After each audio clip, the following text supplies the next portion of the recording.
κερδίσουμε και το έδειξε αυτό η αγωνιστική μας παρουσία μέχρι το σημείο της αποβολής.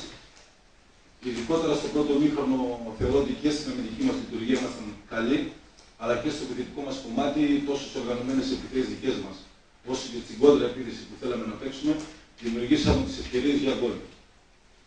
Θεωρώ ότι μετά την αποβολή, η αποβολή αποσυντώνησε την ομάδα και θέλω να δώσω συγχαρητήρια στα παιδιά για την προσπάθεια που έκανα.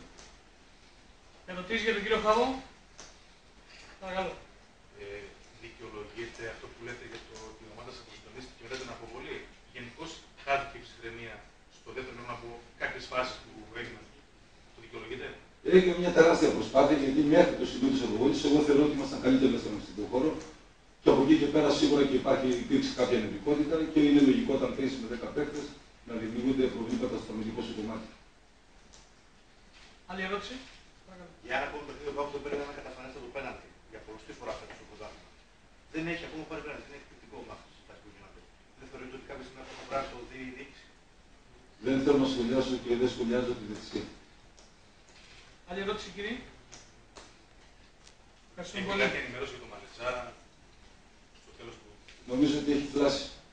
Νομίζω δεν είναι σαν αρχική εκτίμηση. Ευχαριστούμε πολύ.